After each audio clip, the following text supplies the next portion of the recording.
Welcome back to our series on powerful mind models. If you haven't seen the first video, I strongly recommend you watch it before continuing, because today we're diving deep into the first mind model we introduced, second-order thinking. Second-order thinking isn't just something you learn, it's a mindset you step into. It's the mindset that people like Elon Musk and Jeff Bezos have perfected. And once you adopt it, that is when real transformation begins. Let's start with a simple idea. Most people think in first order. What's the immediate outcome of a decision? Second-order thinking pushes you beyond that. Second-order thinking means looking beyond the first result. It's seeing the chain reactions your decisions set into motion. Imagine dropping a stone into water. The splash is the immediate effect, but what really shapes the surface are the waves that travel outward. Those expanding ripples, not the splash, reveal the deeper impact of your choices. Jeff Bezos once said, "If you can focus on the things that don't change and ignore the noise of what does, you can make decisions that have lasting impact." For Bezos, second-order thinking is baked into Amazon's DNA. Consider Amazon Prime as a perfect example.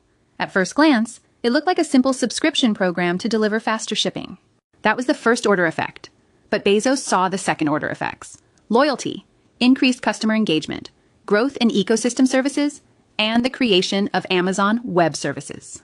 At its heart, second-order thinking is about noticing what others overlook. Bezos understood the short-term costs would be significant, but he anticipated the long-term impact, and that vision turned Amazon from a simple online store into one of the world's most influential technology companies in the world.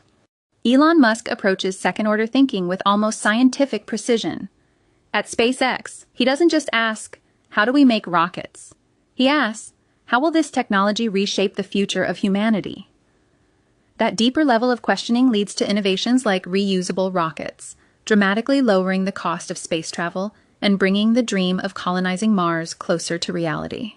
That's second-order thinking in action, thinking about the impact of your decision years or decades ahead. But how do you actually build this skill? Second-order thinking requires curiosity and discipline. It requires asking deeper questions and being comfortable delaying gratification to achieve larger outcomes. Let's break this down into actionable steps. Step 1. Identify the immediate decision. First, you need to clearly identify the decision you're making. Avoid vague or ambiguous choices. Write it down and make it explicit. For example, instead of deciding, "Should we launch this product?" ask, "What are we launching, why, and what are the immediate expected results?" Here's a practical example. Vague. Should I learn a new skill? Precise. I am deciding whether to take a 6-week online graphic design course, studying 5 hours per week with the goal of creating a small portfolio of 3 simple design projects. When you define your decision clearly, it becomes much easier to predict the first and second-order effects. Step 2. Predict first-order effects. List the direct consequences of your decision. This is your first-order thinking stage. What will happen immediately after your choice? What are the obvious benefits and risks?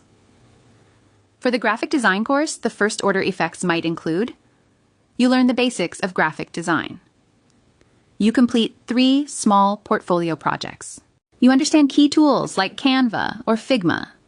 You might not finish the course on time. The projects may not be as high quality as you hoped.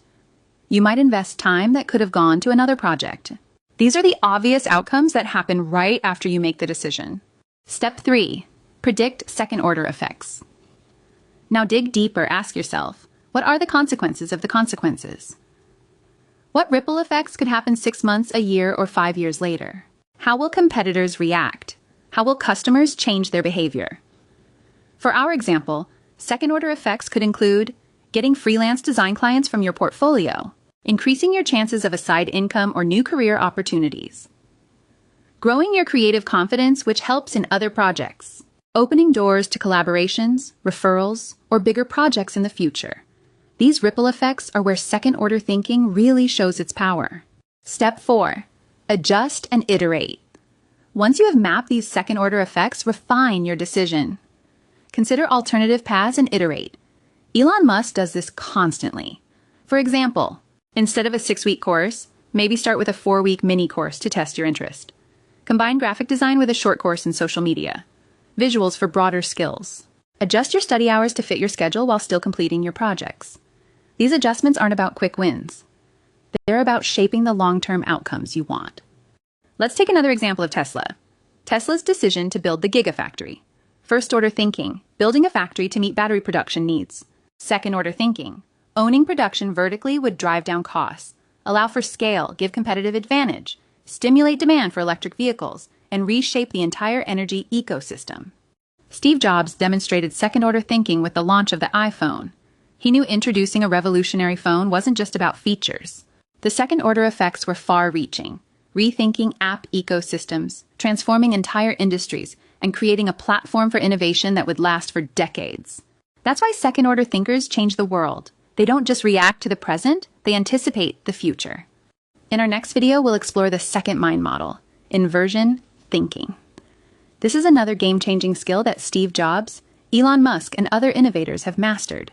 Inversion thinking forces you to think backwards, not just how to achieve success, but how to avoid failure.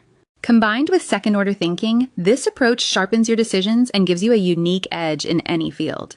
So if you found this video helpful so far, make sure to subscribe and turn on notifications. You don't want to miss our next deep dive into mind models, where we'll teach you how to invert problems for breakthrough thinking. This series is about giving you tools to think like the world's greatest minds, and the journey is just getting started. Thanks for watching. Keep sharpening your thinking. The future you create starts in your mind. See you in the next video.